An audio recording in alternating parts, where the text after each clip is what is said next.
नमस्कार दोस्तों, मैं Ashish Shukla RV the vision channel पर आप सभी का बहुत बहुत स्वागत करते हैं।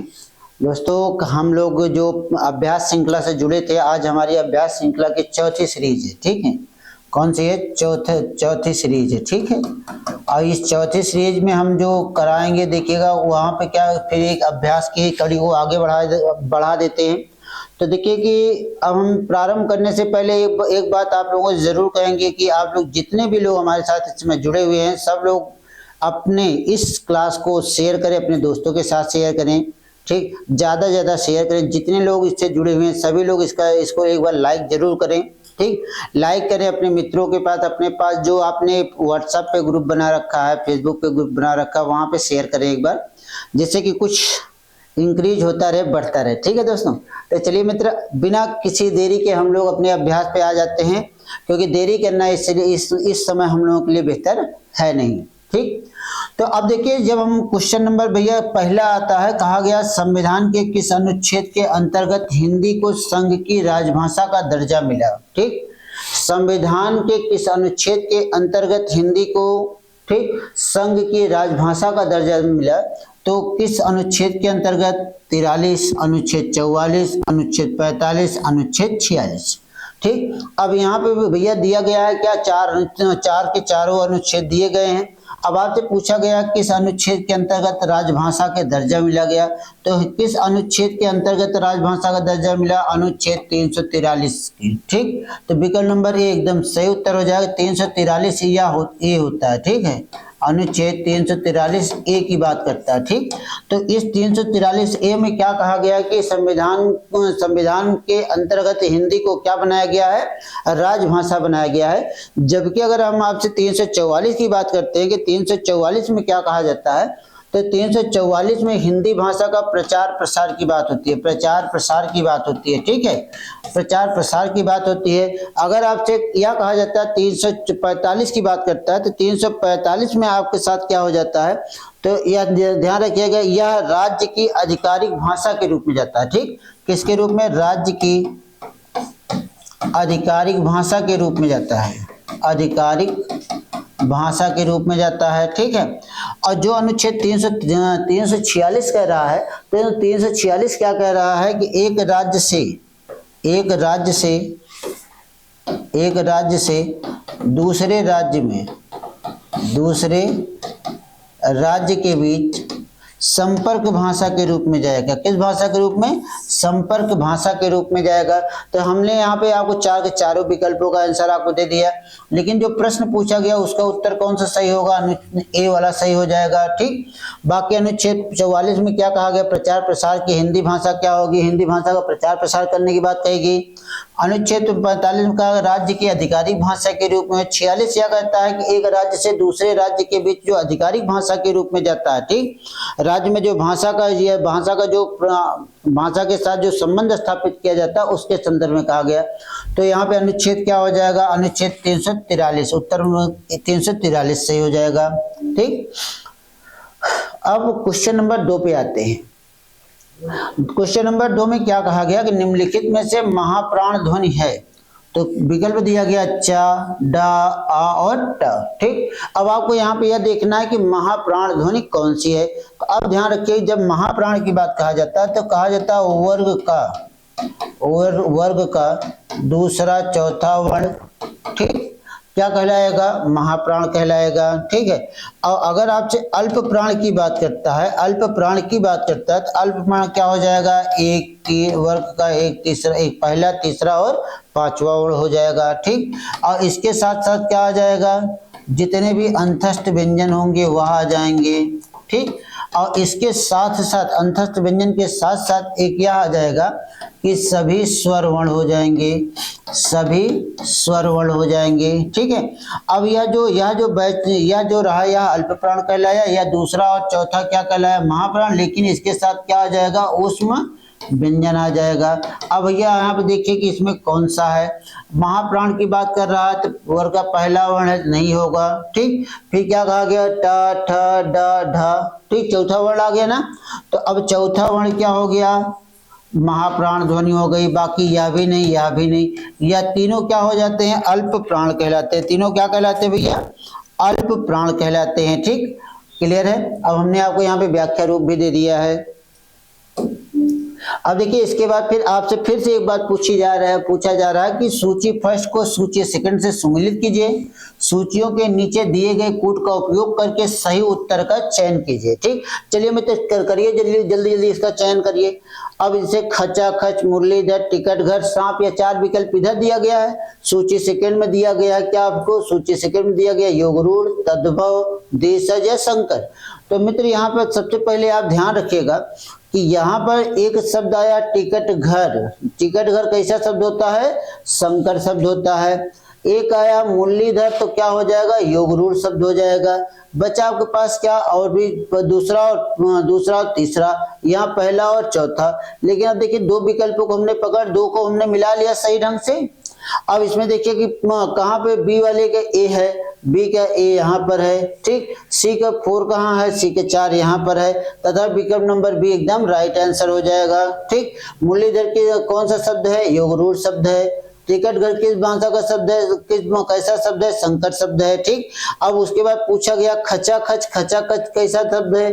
देशज शब्द है। ठीक, और सांप कैसा शब्द होता है? सांप कैसा शब्द हो जाता है? तद्भव शब्द हो जाता है। ठीक, अब देखिए मिल गया। तो यार बी वाला विकल्प एकदम सही जा रहा है कि नहीं जा रहा है? अब इसको आप देखिए, ध्यान से देखिए, एकदम सही जा रहा है। जब एकदम सही जा रहा है तो विकल्प भी एकदम सही मान भी लिया जाएगा। मिल रहा है नहीं मिल रहा है? कहा जाए खचाखच कैसा शब्द है? देशज शब्द है। ठीक, मुरलीधर कैसा शब्द है? योगरूढ़ शब्द है। टिकट घर कैसा शब्द है? शंकर शब्द है। सांप कैसा शब्द है? तद्भव शब्द है। ठीक, अब इस तरह से क्या हो जाता है कि यहाँ हमने आपको मिला दिया, तो विकल्प नंबर मतलब बी वाला जो सही हो जाएगा, दूसरे नंबर वाला एकदम सही हो जाएगा। बात क्लियर हो गई। अब हम आगे चलते हैं। अगला क्वेश्चन हमारे सामने आया है, संज्ञा के साथ आने वाली विभक्ति को क्या कहते हैं? ठीक, संश्लिष्ट विभक्ति कहा जाता है कि विश्लिष्ट विभक्ति कहा जाता है, श्लिष्ट कहा जाता है, उपयुक्त में कोई नहीं। इसको आप पहले काट दीजिएगा। श्लिष्ट मतलब चिपका हुआ होता है, चिपके हुई बात ही नहीं है। अब बात हो जाती है, अगर आपसे पूछा जाता है विभक्ति की बात करता है कि संज्ञा के साथ आने वाली विभक्तियों को क्या कहा जाता है, तो सीधा उत्तर आप दीजिएगा क्या कहा जाता है? विश्लिष्ट। अब आपके मन के अंदर एक बात यह भी आ रही होगी, आखिर विश्लिष्ट विभक्ति है क्या? आपको विभक्ति बताई जाती है ना, विभक्ति के 2 प्रकार होते हैं। ठीक, विभक्ति के 2 प्रकार होते हैं।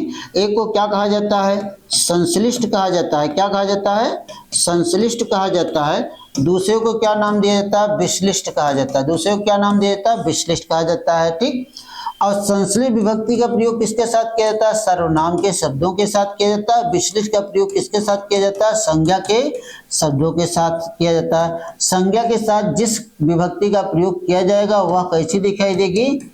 अलग दिखाई देगी। सर्वनाम के साथ जिसका प्रयोग किया जाएगा वह कैसे दिखाई देगी? मिली हुई दिखाई देगी। ठीक, अब बात इसे क्लियर कर लीजिएगा। संज्ञा के साथ कौन सी आती है? विश्लिष्ट विभक्ति आती है। बात क्लियर हो गई। अब हम अगला क्वेश्चन उठाते हैं। लिंग पहचानना है। इसके पहले वाली भी क्लास में लिंग पहचानने की बात हुई थी, आज भी लिंग पहचानने की बात हो रही है। हमने कहा था जब लिंग पहचानना होगा तो लिंग को किससे जोड़ेंगे? आप क्रिया से जोड़ दीजिएगा। किससे जोड़ेंगे? क्रिया से जोड़ेंगे। ठीक है, और जब क्रिया से जोड़ेंगे तो क्या बना? यहाँ पे देखिए पूछा गया जवाब, गुलाब, हिसाब, शराब। जवाब दिया जाता है कि दी जाती है? तो जवाब हमेशा क्या होता है? दिया जाता है, पुल्लिंग हो गया। गुलाब है, गुलाब होती है कि होता है? क्रिया जोड़ है ना, तो गुलाब हमेशा होता है। ठीक, हिसाब किया जाता है, लेकिन शराब पी जाती है। तो शराब क्या हो गया भैया? स्त्रीलिंग हो गया। बाकी तीनों शब्द क्या हो गए? पुल्लिंग हो गए।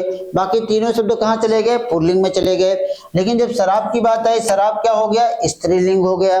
बात क्लियर है? कोई दिक्कत? आगे चलते हैं। कहा गया साहस्तेन खादती।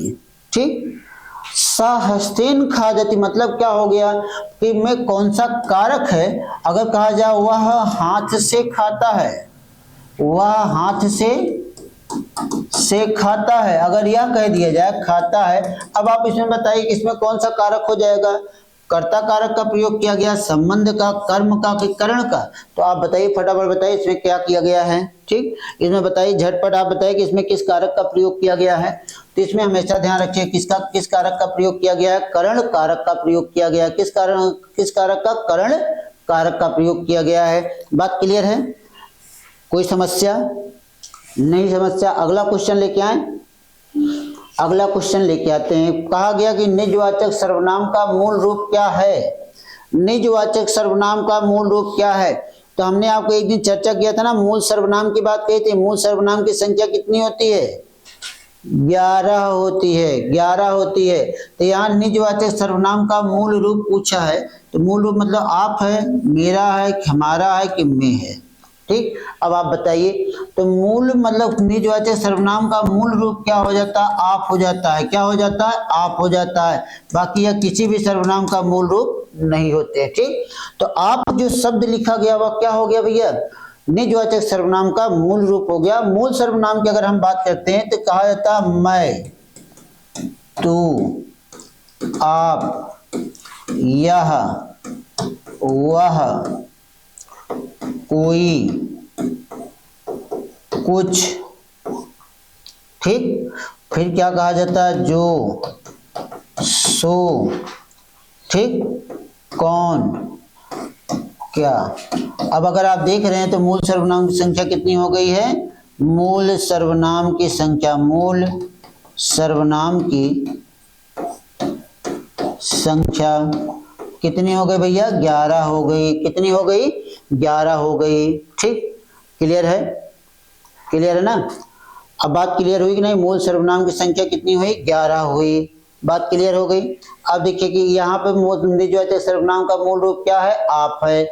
आपको क्लियर कर दिया गया। ठीक, अब देख ले, आगे चलते हैं हम।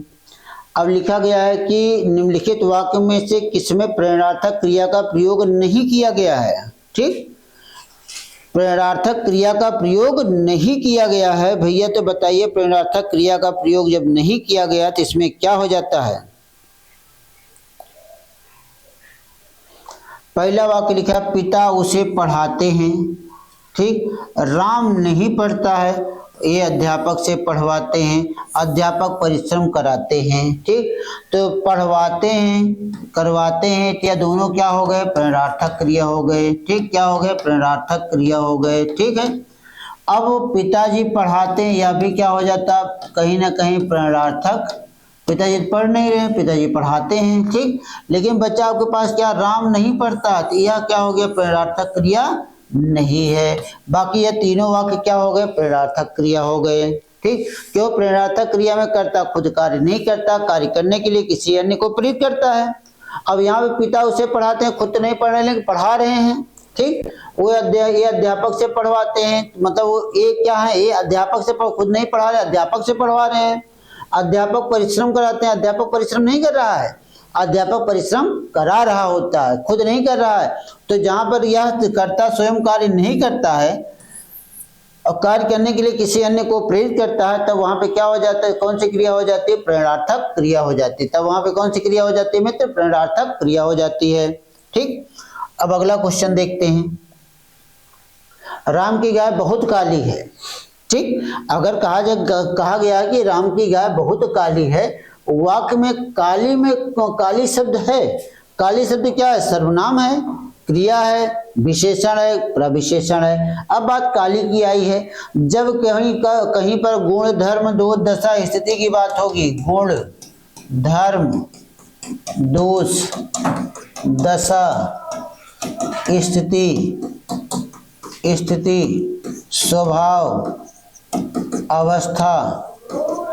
अवस्था आदि की बात होगी, वहां हमेशा क्या हो जाएगा? विशेषण होगा। वहां पे तुरंत क्या हो जाएगा? विशेषण की बात होगी। सर्वनाम तो है नहीं, काली से तो कोई सर्वनाम है नहीं, अभी बताया था। क्रिया भी नहीं है, प्रविशेषण भी नहीं, बच्चा आपके पास क्या? विशेषण। क्यों? क्योंकि क्या है? राम की गाय, गाय कैसी है? काली है। गाय की गुण बता रहा है ना, और गाय की क्या कर रहा है? विशेषता बतला रहा होता है। इसलिए यहाँ पे क्या हो जाता है? काली। काली शब्द क्या हो जाएगा मित्र? विशेषण हो जाएगा। ठीक, काली शब्द क्या हो जाएगा? विशेषण हो जाएगा। बात क्लियर है? आगे चलते हैं। अगला क्वेश्चन देखिए, कहा गया है अथवा व्याकरण की दृष्टि से क्या है? ठीक, अथवा व्याकरण की दृष्टि से क्या है? संधि पद है, उपसर्ग है कि अन्वय है कि अव्यय है? तो चलिए अब अथवा और एवं अथवा तथा किंतु परंतु की बात होगी, तुरंत क्या हो जाएगा, अव्यय होगा। अव्यय में कौन सा अव्यय मान लिया जाता है, समुच्चय बोधक अव्यय मान लिया जाता है। क्या माना जाता है, समुच्चय बोधक अव्यय मान लिया जाता है। ठीक, क्या मान लिया जाता है, समुच्चय बोधक अव्यय मान लिया जाता है। बात क्लियर है, कोई दिक्कत नहीं है। अब देखिए यहाँ पे क्या हो गया, समुच्चय बोधक अव्यय हो गया। बात क्लियर हो गई यहाँ तक। आगे क्वेश्चन देखिए, अगला क्वेश्चन क्या कहा गया, अति। अति उपसर्ग का अर्थ क्या होता है। देखिए भैया एक बात और हम आपको बता देते हैं, जैसा कि आप लोग वीडियो की स्पीड बढ़ा के देखते हैं, ठीक, जल्दी क्वेश्चन खत्म हो जाए। हम भी आपके सामने 40 क्वेश्चन लेके आए हैं और यहाँ हमें क्वेश्चन को हल करवाना है, प्रश्न को हल करवाना है, तो हम उसी लय से करवाना है ताकि आपको वीडियो बढ़ा के दौड़ा के ना देखनी पड़े। ठीक है, इसके लिए आप निश्चिंत रहिए कि आपको बढ़ाना पड़ेगी स्पीड।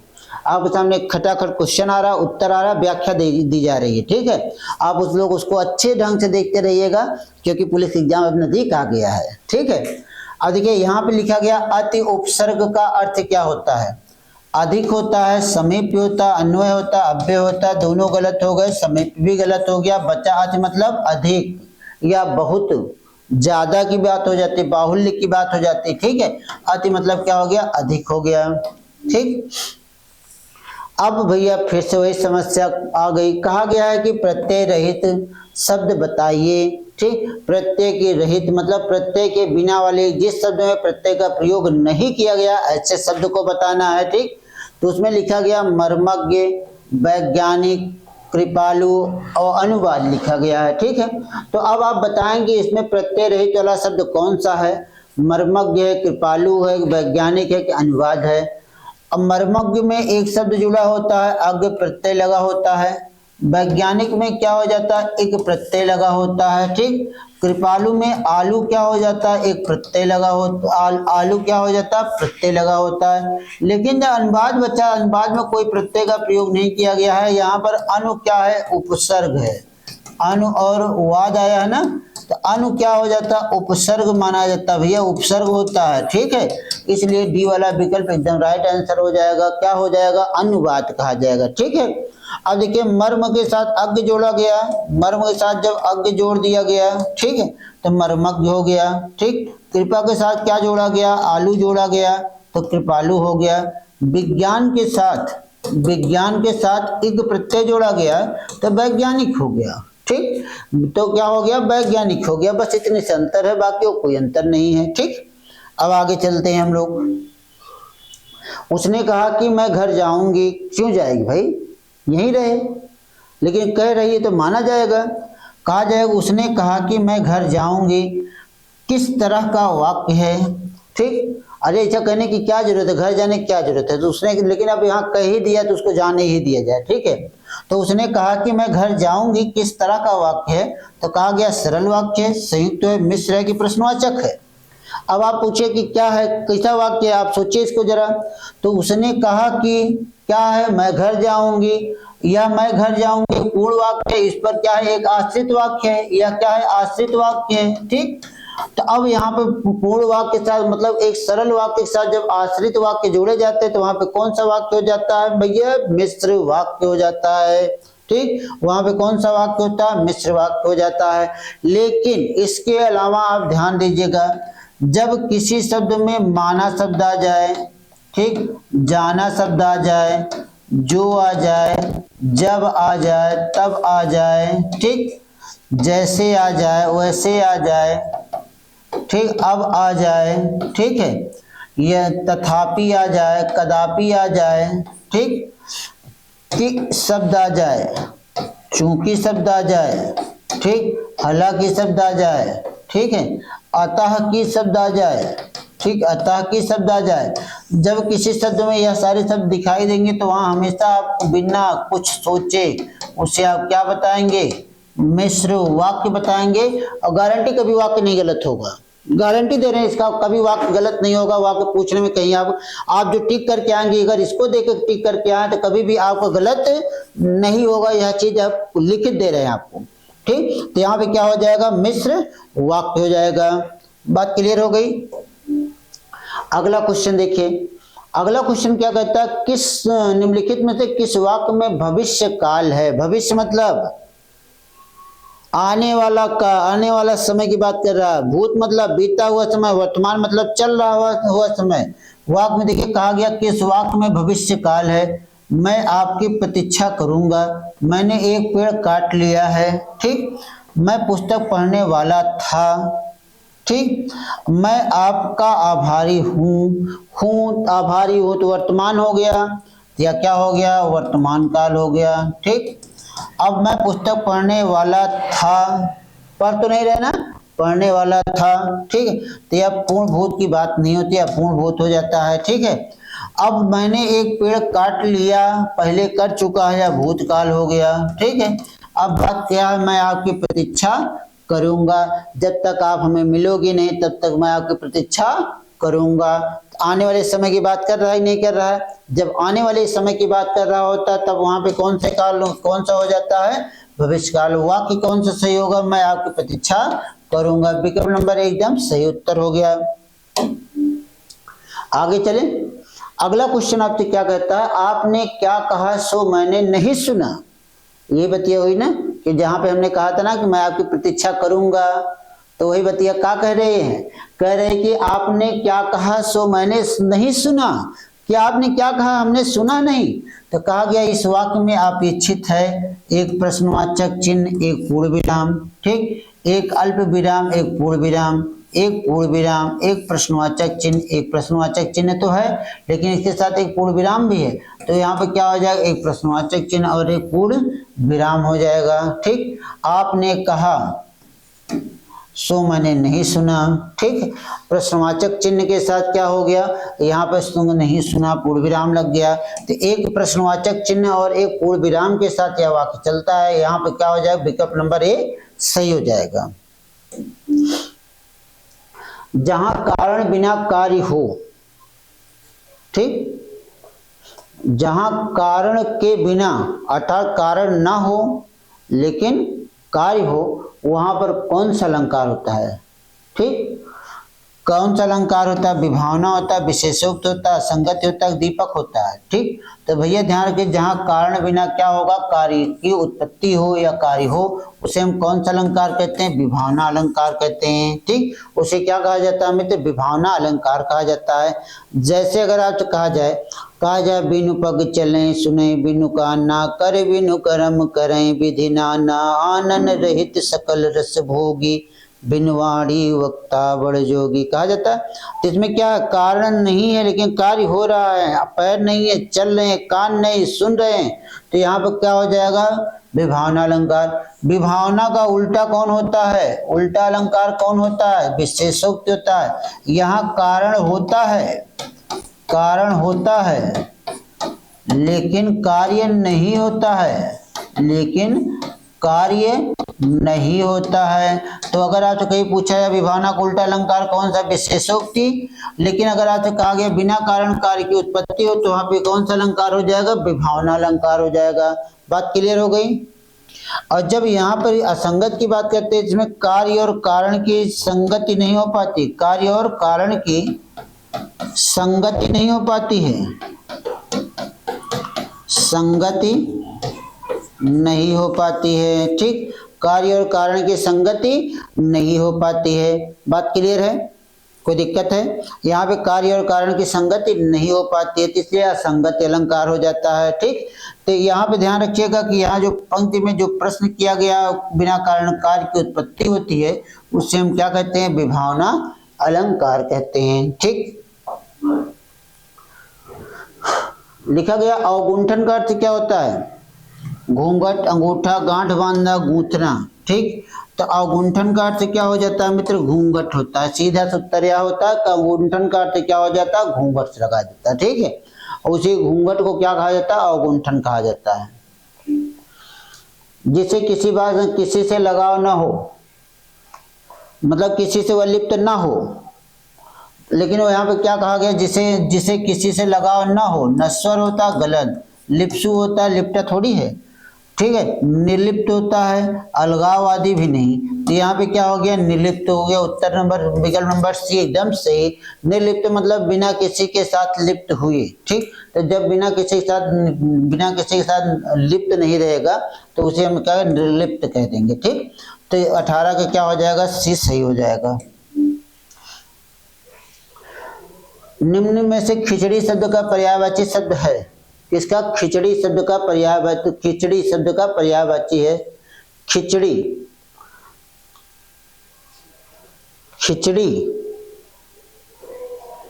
निम्नलिखित में से खिचड़ी शब्द का पर्यायवाची है, खिचड़ी, खिचड़ी ना करिएगा भैया, इसको वही समझ नहीं है। इसे क्या कहना, खिड़की, क्या कहना है, खिड़की। खिड़की शब्द का पर्यायवाची है। अब इसको आप यहाँ काट दीजिए, यहाँ खिचड़ी नहीं लिखना, खिड़की लिखना है, ठीक है। इसको आप यहाँ हटा दीजिएगा, और यहाँ हटाने के बाद यहाँ पे क्या लिख देंगे, खिड़की,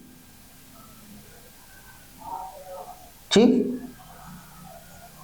इसको हटा दीजिए। अब इस पे क्या लिख देना है आपको, इस पे लिखना क्या है भैया, खिड़की, क्या लिखना है, खिड़की लिखना है, ठीक। खिड़की का पर्यायवाची शब्द है वातायन है, बारी है, दरीचा है, उपयुक्त में सभी गलत हो गया, वातायन हो जाएगा, ठीक। क्या हो जाएगा, वातायन हो जाएगा। खिड़की का पर्यायवाची शब्द क्या हो जाएगा, वातायन हो जाएगा। बात क्लियर है। अगला क्वेश्चन देखते हैं। शब्द अन्वय का संधि विच्छेद है, शब्द अन्वय का क्या है, शब्द विच्छेद है। अन्वय के शब्द विच्छेद क्या हो जाएगा, अनुधन अय होगा, अनुधन आय होगा, अनुधन अय हो जाएगा, अनुधन आय हो जाएगा। तो ध्यान दीजिए, विकल्प नंबर एकदम राइट हो जाएगा। क्यों हो जाएगा, जैसे कहा गया अनुधन अय, अनुधन आय लिखा गया, यहाँ क्या आया, ऊ, ठीक।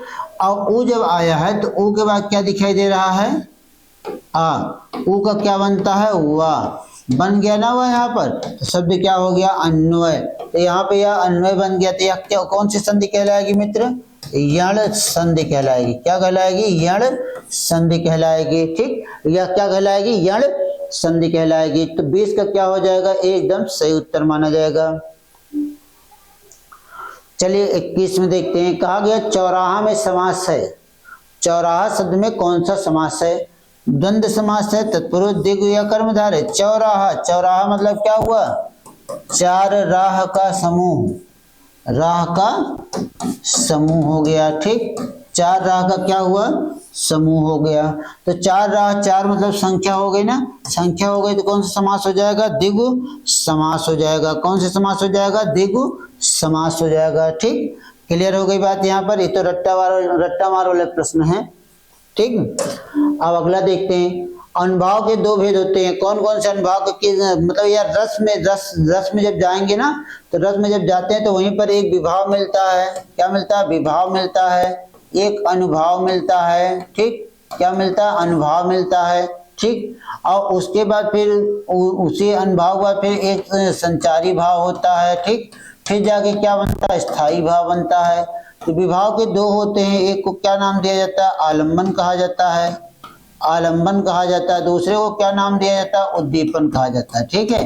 अनुभाव के कितने भेद होते हैं, चार, ठीक। अनुभाव के जब चार भेद होते हैं, चार भेद कौन कौन से होते हैं, एक क्या हो जाता है, कायिक, वाचिक, सात्विक और आघार्य, आहार लिखा जाता है, ठीक है। यह चार भेद हो जाते हैं, ठीक है।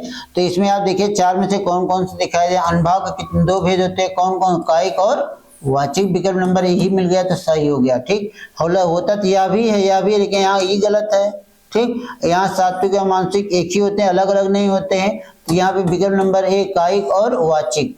कहा जाता है मनसा वाचा कर्मणा, मन से, वाणी से और कर्म से जिस चीज को आप प्राप्त करेंगे उसी को क्या नाम दिया जाएगा, अनुभाव कहा जाएगा। उसी को क्या नाम दिया जाएगा, अनुभाव कहा जाएगा, ठीक है। क्लियर है।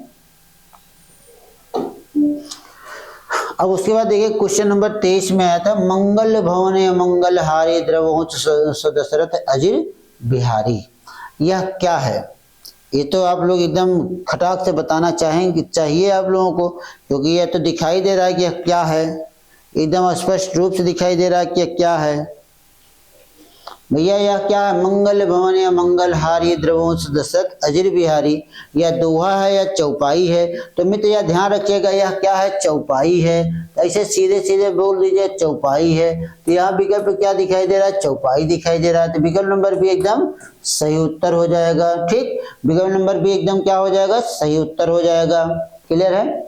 बात क्लियर है ना?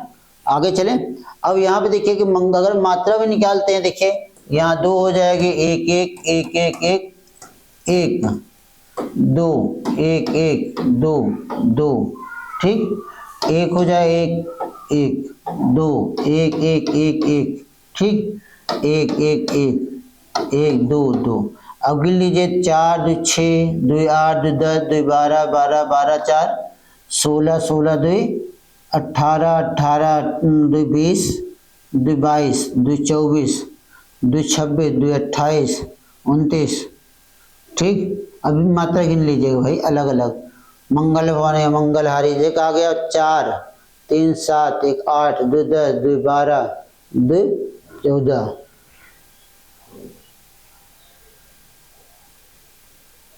ठीक, मात्रा निकाल लीजिए, चौपाई छंद हो जाएगा। ठीक है, मात्रा निकाल लीजिएगा, चौपाई छंद बन जाएगा। क्लियर है? अब अगला क्वेश्चन देखते हैं। स्थावर का विलोम शब्द क्या होता है भैया? बहुत चर्चित प्रश्न है, हजारों बार परीक्षा में पूछा जा चुका है। ठीक है, स्थावर का विलोम शब्द क्या हो जाता है? तो तुरंत सचल होता है, चंचल, चेतन, गलत, सब गलत, सब गलत। बचा क्या? जंगम। क्या बचा? जंगम। जंगम क्या हो जाएगा? स्थावर का विलोम शब्द हो जाता है। ठीक, स्थावर का क्या हो जाता है? विलोम शब्द क्या हो जाता है? जंगम हो जाता है। बात क्लियर है यहाँ तक? तो यहाँ तक क्लियर है ना? स्थावर का विलोम शब्द क्या हो जाएगा? जंगम हो जाएगा। ये तो हजारों बार एग्जाम में आकर पूछा गया, आपके बाद फिर से आने वाला है एग्जाम में। ठीक, ये भी ध्यान रखिएगा। ठीक, स्थावर का विलोम शब्द निश्चित है पूछा जाएगा। ठीक, यह न जाने कितनी परीक्षाओं में, छोटी बड़ी, ठीक, मझिलकी वाले सब में आया है, हर एग्जाम में भैया पूछा गया, तो इसको ध्यान से देख लीजिएगा। अगला क्वेश्चन लेके आते हैं। अरे करेजा पे सांप लौटना। ठीक, कहाँ पे सांप लौटना? करेजे पे सांप लौट जाना। अब कैसे लौटेगा? ऐसे फन मार के बैठ के लौटता रहेगा। तो देखिए क्या होता है? दुखी हो जाना होता है, ईर्ष्या से जल उठना होता है, दुश्मनी निकालना होता है, दीनता प्रकट करना होता है। तो क्या होता है? जैसे दूसरे वाले के देख के तुम जल जाओ। ठीक है, दूसरे के देख के, सुंदरता देख के तुम जल जाओ, तो क्या होगा? तो जब सांप लौट गया ना कि अरे बताओ इतना काला कलूटक संगे कितनी अच्छी, तो क्या हो गया? सांप लौट ही जाएगा भाई, सभी के लौट जाएगा। अब यहाँ पे क्या हो गया? ईर्ष्या से क्या हो जाता है? जल उठना होता है। ठीक, क्या हो जाता है? ईर्ष्या से जल उठना होता है। तो कलेजे पे सांप लौटना मुहावरे का अर्थ क्या होता है? ईर्ष्या से जल जाना होता है। ठीक, क्लियर हो गया? बच्चा शब्द का तत्सम क्या होगा? बच्चा, बच्चे होगा, गलत है। बालक होगा, गलत है। बाल होगा, गलत है। बचा वत्स। ठीक, बच्चा का तत्सम क्या हो जाएगा? वत्स हो जाएगा। क्या हो जाएगा भैया? वत्स हो जाएगा। ठीक, वत्स को क्या कहा जाता है? संस्कृत भाषा में कहा जाता है, तो इसलिए इसके तत्सम रूप माना जाता है। ठीक है, अब इसके बाद फिर अगला क्वेश्चन देखते हैं। निम्नलिखित में से अशुद्ध है वर्तनी ऐसी कौन सी है जो अशुद्ध है? ऐसी कौन सी वर्तनी है भैया जो अशुद्ध है? यह देखिएगा, विश्लेषण, ज्योत्सना, प्रदर्शनी, हमको सब सही। अब यहाँ अनधिकार दिया गया, यही वाली गलत लग रही है, आपको बता दो यही वाली गलत है, कोई दूसरी है। तो यह अनधिकार क्या हो जाएगा? यह अनधिकार अनाधिकार कहा जाएगा। क्या कहा जाएगा? अनाधिकार कह दिया जाएगा। क्या कह दिया जाएगा? अनाधिकार कह दिया जाएगा। ठीक है, और अशुद्ध वर्तनी वाले शब्द क्या हो जाएंगे? अनाधिकार हो जाएंगे। बात क्लियर हो गई? क्लियर है ना? आगे चलें। 27 का क्या हो गया? डी हो गया। अब 28 पे चलते हैं। उसे मृत्यु दंड की सजा मिली। ठीक है, मिली। प्रस्तुत वाक्य में अशुद्धि स्पष्ट करिए। अशुद्धि भैया यहाँ से यह ध्यान रखिएगा, दंड और सजा दोनों एक ही शब्द होते हैं ना। दंड देना या सजा देना दोनों एक ही शब्द होते हैं, यही वाली अशुद्धि होगी। संस्कृत के शब्दों का प्रयोग हुआ है, विदेशी शब्द सजा का प्रयोग हो गया है। दंड और सजा समानार्थी शब्दों का एक प्रयोग हुआ है, कोई अशुद्धि नहीं, ये तो गलत हो गया। तो यही वाला अशुद्धि है जहाँ दंड और सजा दोनों एक साथ आ गए। ठीक है, जब दंड का प्रयोग करेंगे तो सजा नहीं लिखेंगे, सजा का प्रयोग करेंगे तो दंड नहीं लिखेंगे, ठीक, क्योंकि दोनों एक दूसरे के क्या हो जाते हैं भैया, समानार्थी शब्द हो जाते हैं। समानार्थी शब्दों का प्रयोग एक वाक्य में नहीं किया जाता है, ठीक। या हम इसका भावार्थ बदल देते हैं तब तो हो सकता है, लेकिन अगर एक ही अर्थ में कह रहे हैं तो एक ही अर्थ में एक ही समानार्थी शब्द का प्रयोग नहीं किया जाएगा। तो यहाँ पे ध्यान रखिए, डी वाला दंड और सजा समानार्थी शब्दों का प्रयोग हुआ है, इसलिए यही क्या है, यही अशुद्धि मिली है, बाकी और कोनो अशुद्धि नहीं, बाकी सब शुद्धि है। श्रुति समभिन्नार्थक शब्द युग आकार आगार का उचित अर्थ क्या है? आकार आकृति से होता है, आगार का अर्थ धाम से होता है, ठीक है। आगार का अर्थ क्या हो जाता है, धाम से होता है। तो आप बताइए कि इसमें कहाँ है? अब देखिए, पहला भंडार शरीर गलत हो गया, आकृति धाम खजाना शरीर, प्राप्ति ज्वाला, बचाव कृपा आकृति और धाम, क्योंकि आकार का अर्थ क्या हो जाता है, आकृति हो जाती है, ठीक। आकृति आकार का अर्थ क्या हो जाता है, धाम या शरीर से होता है, ठीक, धाम या शरीर से होता है। अब यह जो होता है, देखिए शरीर यहाँ पहला वाला गलत हो गया तो ऐसे ही था, ठीक, यहाँ दोनों गलत हो गया, यहाँ पे एक गलत हुआ एक सही हुआ। तो अब यहाँ पे बच्चा क्या, जहाँ जोड़े में सही है तो क्या आकृति और धाम सही हो जाएगा, ठीक है। कौन सा शब्द युग्म अर्थ भेद सही नहीं है? अनिष्ट अनिष्ट, ठीक, अनिष्ट बुरा, अनिष्ट निष्ठावान, अचल अचला, पर्वत नारी, ठीक, अंश और अंश, ठीक, सही नहीं है पूछा गया। अंश और अंश दिया गया, हिस्सा और कंधा, तुरंग और तरंग और तुरंग, तरंग लहर, तुरंग घोड़ा, सही है, यही सही है। बचा उपाय दो या, इसमें आप बताएंगे इस दोनों में से कौन सा सही हो जाएगा?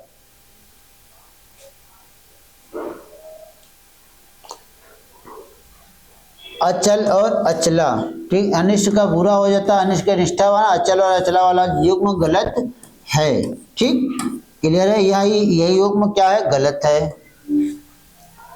हिंदी शब्द में किस भाषा बोली का प्रत्यय जुड़ा है? ठीक, किस भाषा का प्रत्यय जुड़ा है, बोली हटाइए यहाँ से, किस भाषा का प्रत्यय जुड़ा हुआ है? तो इसमें किस भाषा का प्रत्यय जुड़ा हुआ है? तुर्की का, अरबी का, फारसी का, संस्कृत का? सीधा उत्तर आप बताइएगा फारसी का।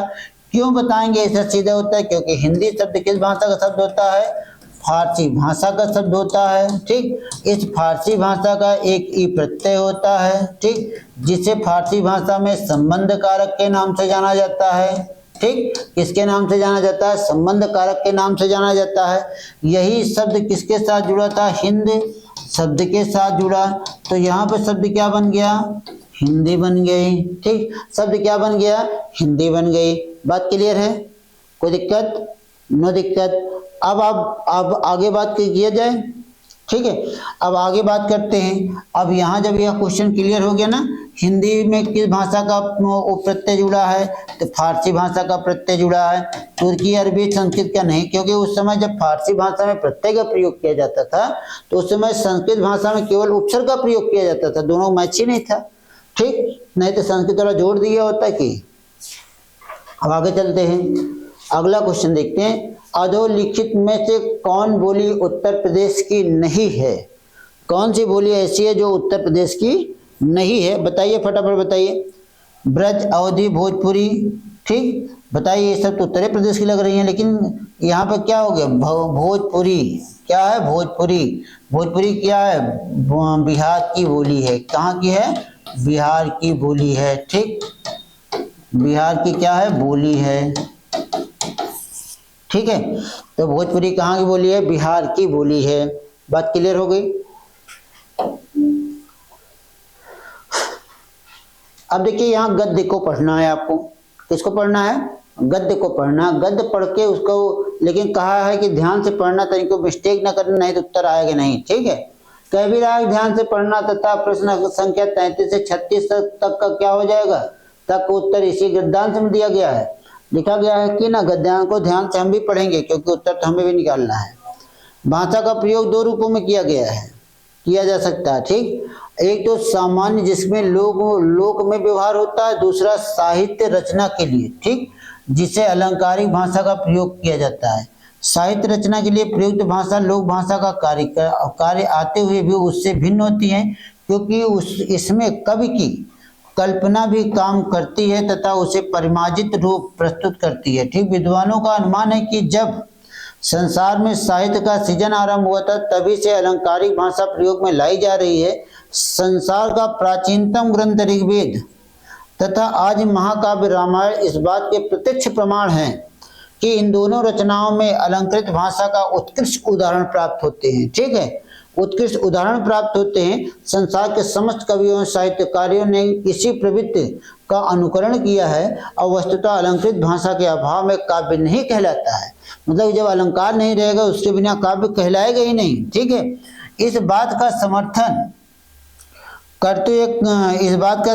करते हुए कहा भी गया कि अलंकार विहित कविता विधवा के समान होती है। ठीक, अगर अलंकार को कविता में न प्रयोग किया जाए तो कविता क्या हो जाती है, विधवा के समान हो जाती है, मतलब कोनो सौखे श्रृंगार नहीं रह जाती है। ठीक है, भामा ने स्पष्ट किया, जिस प्रकार साहित्य रमणी में सुंदरता अलंकारों के बिना शोभा विधायक धर्म माना जाता है, तो उसी तरह आचार्य मम्मट और विश्वनाथ ने भी काव्य में अलंकार के महत्व स्वीकार करते हुए उन्हें सौंदर्य के उपकारक और शब्दार्थ के शोभाति सही धर्म कहा। ठीक, यह एक पैराग्राफ हमने ध्यान से पढ़ दिया। अब इसका प्रश्न देखते हैं। संसार में कहा गया, संसार में अधिकांश कवियों ने जिस भाषा का विषयक प्रवृत्ति का अनुसरण किया वह प्रवृत्ति क्या है? लाक्षणिक एवं योजना प्रधान भाषा का प्रयोग किया गया, अलंकृत भाषा का प्रयोग किया गया है, लोक व्यवहार भाषा का प्रयोग किया गया है, कि कोमलकांत पदावली का प्रयोग किया गया है। ठीक, तो हमारे ख्याल से अब तक जितनी जगह हमने सर्च किया तो सब जगह क्या हो जाता है, अलंकृत भाषा का प्रयोग किया गया है। तो विकल्प नंबर भी एकदम राइट आंसर हो जाएगा। क्या हो जाएगा? अलंकृत भाषा हो जाएगी। क्या हो जाएगा? अलंकृत भाषा हो जाएगी। बात क्लियर हो गई। अगला क्वेश्चन देखते हैं। शब्दार्थ के शोभात सही धर्म अलंकार के समर्थक आचार्य हैं। कौन है? विश्वनाथ हैं, भामा हैं, दंडी हैं, बाणभट्ट है। या गलत हो गया, यह भी गलत हो गया। अभी हमने पंक्ति में पढ़ा था ना, यहाँ पे देखिए, एक मिनट हम दिखा भी देते हैं आपको। यहाँ देखिए, उपकारक शब्दार्थ के शोभात सही धर्म को कहा, किसने कहा था? मम्मट और विश्वनाथ। तो विकल्प में अगर आप देख रहे होंगे तो मम्मट आपको कहीं दिखाई नहीं दे रहे हैं। बच्चे कौन है? विश्वनाथ को पकड़ लेंगे हम लोग। ठीक है, अब बाकी भामा को रस अलंकार संप्रदाय का प्रवर्तक कहा जाता है। अलंकार संप्रदाय का प्रवर्तक कहा जाता है। ठीक, और दंडी को क्या कहा जाता है? इन्होंने सबसे पहले काव्यशास्त्री परिभाषा दिया था। किसका दिया था? काव्यशास्त्री परिभाषा दी थी। काव्यशास्त्री परिभाषा किसने दी थी? दंडी ने। किसका? अलंकार का। ठीक, अलंकार का। ठीक है, बाकी बाणभट्ट ने अलंकार का प्रयोग किया था, वह लिखे के कुछ नहीं थे। साहित्य भाषा और लोक भाषा में एक प्रमुख अंतर यह है कि प्रथम परिमार्जित और दूसरी अपरिमार्जित होती है। अलौकिक होती है, दूसरी लौकिक हो जाती है। ठीक, धर्म ग्रंथों में प्रयुक्त होती है और दूसरी लोक कथाओं में होती है।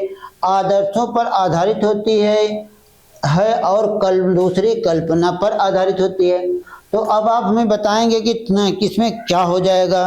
ठीक है, तो इसमें आप बताइए कि जो पहली भाषा होती है, साहित्य की भाषा हमेशा परिमार्जित होती है। ठीक है, और लोक भाषा अपरिमार्जित होती है, क्योंकि लोग उसको जैसे चाहते हैं वैसे प्रस्तुत कर देते हैं। लेकिन जब साहित्य की भाषा की बात करते हैं तो उसमें क्या रस छंद अलंकारों का विशेष ध्यान रखा जाता है, व्याकरण के नियमों का, व्याकरण के विधियों का ध्यान रखा जाता है, कहाँ पे किस शब्द का प्रयोग करना चाहिए, यह शब्द का भी विशेष ध्यान दिया जाता है।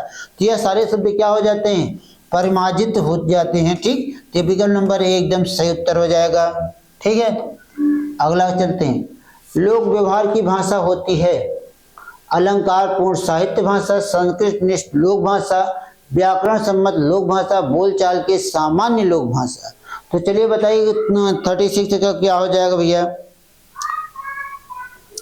इसमें सीधा उत्तर दिया गया, पैराग्राफ में ध्यान से पढ़ लेना कि बोलचाल की सामान्य लोक भाषा। ठीक है, तो विकल्प नंबर डी सही उत्तर हो जाएगा। 36 का क्या? डी सही उत्तर हो गया।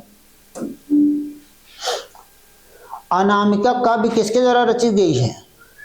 बताओ भैया, अनामिका, अनामिका काव्य किसके द्वारा रची गई है भैया बताइए?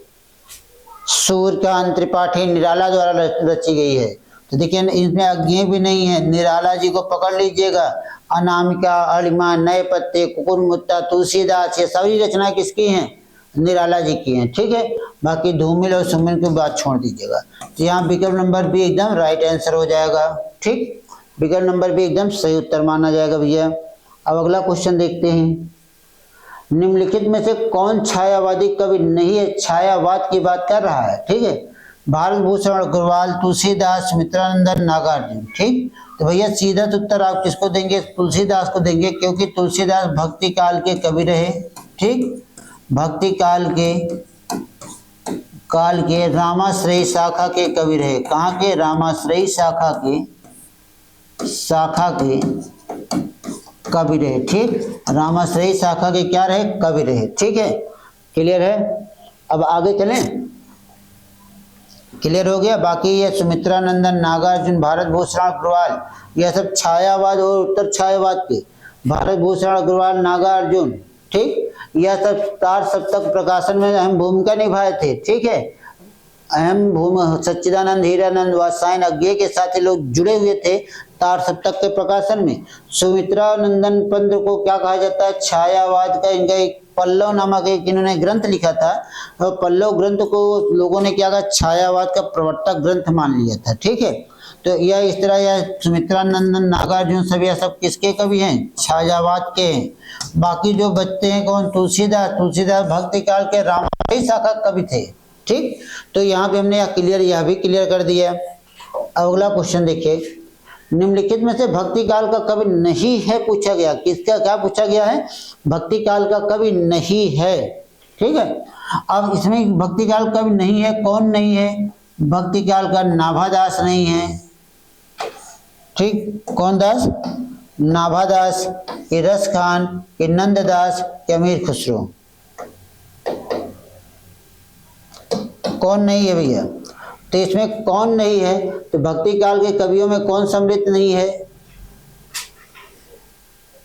कौन सम्मिलित नहीं है? रसखान, नंददास, अमीर खुसरो के नाभादास। ठीक है, तो चलिए देखिए इसमें भक्ति काल के कवि कौन नहीं है? तो अमीर खुसरो नहीं है भैया। ठीक, कौन नहीं है? अमीर खुसरो नहीं है। कौन नहीं है मित्र? यहाँ पर अमीर खुसरो। अमीर खुसरो को आप लोग अंडरलाइन टिक कर लीजिएगा। कौन नहीं है? अमीर खुसरो नहीं है। ठीक, क्लियर है? अब हम यहीं पर अपने प्रश्नों को विराम भी देंगे, क्योंकि श्रृंखला यहीं पर समाप्त हो चुकी है। फिर हम अगले दिन कल फिर आपके लिए एक ऐसे 40 प्रश्नों की एक टेस्ट श्रृंखला लेकर आएंगे, जहां पर सिर्फ किसके कुछ प्रश्न मिलेंगे? हिंदी के प्रश्न मिलेंगे। ठीक, लेकिन दोस्तों इसके पहले आप लोग एक बात का ध्यान रखिएगा कि आप सभी लोग वीडियो को जितना शेयर कर सकते हैं, जितना ज्यादा हो सके, जितनी आपके अंदर क्षमता है उतना आप शेयर करिएगा। ठीक है, अपने दोस्तों को, अपने मित्रों को जरूर बताइएगा। जितना आप शेयर करेंगे उतना क्या होगा? आगे बढ़ा जाएगा, और लगातार आपको सारी क्लासेस दी जाएंगी। ठीक, जैसे अभी कुछ क्लासेस जा रहे हैं, तो जिससे आपको जीएस का भी प्रैक्टिस सेट करवाया जाएगा, सारी चीजों का प्रैक्टिस सेट करवाया जाएगा। सिर्फ आपके भविष्य को देखकर यह चलाया जा रहा है। ठीक है, आप इसमें कोई स्वार्थ निहित नहीं है, सिर्फ आपके एक उज्जवल भविष्य के लिए क्या किया जा रहा है। यहाँ से हम सब लोग एक साथ होकर आपके लिए फ्री ऑफ कास्ट, जहाँ भी बिना किसी पैसे के आपके लिए यह क्लासेस चलाई जा रही हैं। तो आप लोग जितना ज़्यादा हो सके उतना ज़्यादा शेयर करिएगा। लाइक करना ना भूलिएगा। जितने लोग शेयर करिएगा, लाइक जरूर करते जाइएगा। दोस्तों से भी लाइक करवाइएगा, शेयर करवाइएगा। तो इतना आपका काम है, बाकी और काम मेरा है, हम कर रहे हैं। ठीक, तो चलिए दोस्तों, आज की इसी बातों के साथ यहीं पे विराम दिया जाता है। आप सभी को बहुत बहुत धन्यवाद। जय हिंद, जय भारत।